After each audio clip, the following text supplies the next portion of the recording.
Hello students, today's question is match each item in column 1 with one in column 2 and choose the correct answer from the codes given below. Question में बोला है कि हमें column 1 और column 2 में कुछ items दिए हैं जिन्हें आपस में मैच करना है और करेक्ट ऑप्शन चूज़ करना है from A, B, C and D. So first of all अगर हम ऑब्ज़र्व करें कॉलम 1 कॉलम 2 को, तो कॉलम 1 में हमें दी है टर्म्स और 2 में उनके एक्सप्लेनेशन. तो टर्म को करेक्ट एक्सप्लेनेशन से मैच करना है. सो पहले हम टर्म्स को समझेंगे. First given is epiglottis. So जो डाइजेस्टिव सिस्टम होता है दैट स्टार्ट्स विद माउथ.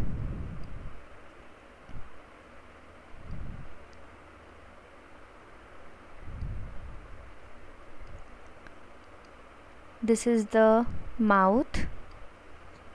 उसके बाद होता है oesophagus. Then we have stomach.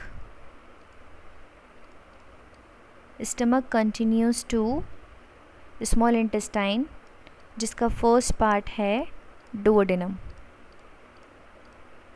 This is the digestive system. अब इसी के आगे एक और ट्यूब होती है जो ईसोफेगस है. It is also called food pipe.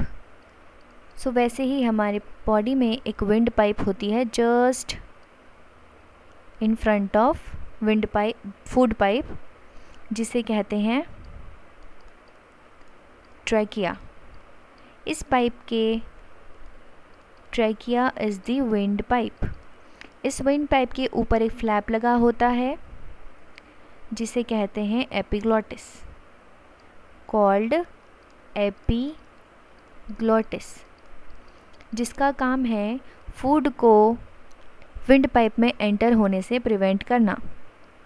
मतलब अगर फूड माउथ में आएगा तो ये फ्लैप क्लोज हो जाएगा और फूड जो है वो फूड पाइप से स्टमक तक पहुँचेगा. बट अगर एयर आती है फ्रॉम द नॉस्ट्रिल, यहाँ होती है नोज़, वहाँ से अगर एयर आएगा तो ये फ्लैप जो है वो ओपन हो जाएगा और ये विंड पाइप में एंटर हो जाएगी एयर. फ्लैप खुल जाएगा और जो एयर है वो विंड पाइप में पहुंच जाएगी. तो ये फंक्शन था एपिग्लॉटिस का. Now second term given is cardiac sphincter. तो स्टमक के स्टार्टिंग पर एक स्फिंक्टर होता है और एक एंडिंग पर भी स्फिंक्टर होता है. सो स्टार्टिंग वाला sphincter is called cardiac sphincter. यहाँ स्फिंक्टर की ज़रूरत इसीलिए पड़ती है क्योंकि स्टमक का content is the acidic because of the release of HCl from the stomach. तो अगर ये एसिडिक कंटेंट ईसोफेगस में चला गया तो उसको डैमेज कर सकता है. इसीलिए फूड कंटेंट को वापस ईसोफेगस में एंटर होने से प्रिवेंट करता है कार्डियक स्फिंक्टर. और this sphincter is called pyloric sphincter. So इसका काम है कि स्टमक में डाइजेशन कंप्लीट होने से पहले फूड को डुओडेनम में जाने से रोकना, प्रिवेंट करना. Now D is sphincter of Oddi. So हमें पता है कि डुओडेनम से कनेक्टेड होता है पैंक्रियास. पैंक्रियाटिक और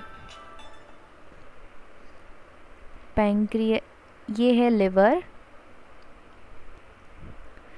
लिवर से निकलने वाली common bile duct, this is the gall bladder. और ये हेपेटिक डक्ट से जो निकलती है that is the common bile duct जो जॉइन होती है पैंक्रियाटिक डक्ट को. So in this diagram this is the common bile duct.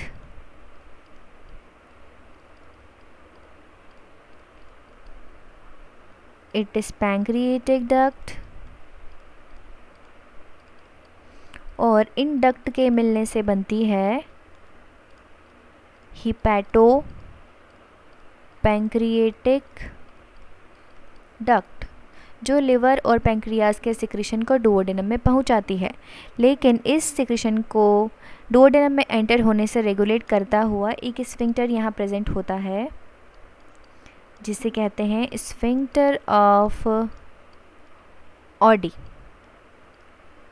मतलब जब फूड आएगा तभी इस सिक्रीशन की ज़रूरत पड़ेगी और तभी स्फिंक्टर ऑफ ऑडी अलाउ करेगा इनके सिक्रीशन को टू एंटर द डुओडेनम। ये हमने पढ़ लिए हैं सारे टर्म्स। अब देखते हैं एक्सप्लेनेशन में क्या दिया हुआ है। हमें फाइंड करना है ए, बी, सी, डी टर्म्स का explanation from the column 2। First given is prevent reflux of acidic gastric secretion into the oesophagus.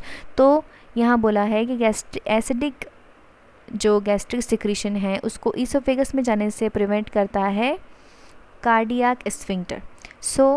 जो फर्स्ट है वो करेक्ट मैच होगा of the B, term B. Now second, regulates opening of hepatopancreatic duct into the duodenum. ये काम है sphincter of Oddi का। D का correct match हो जाएगा 2।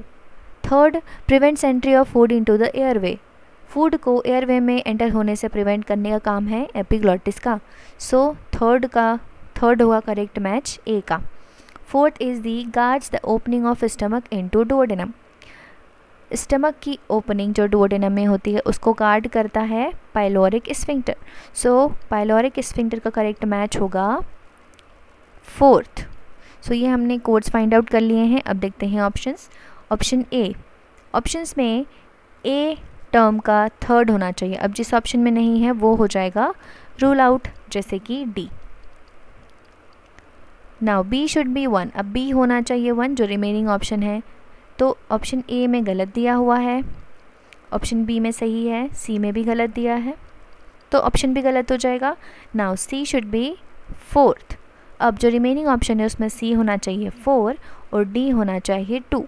तो ये हमारे कोड से परफेक्टली मैच करता है, इसीलिए option B will be the correct answer for this question. I hope आपको समझ आया होगा। Thank you.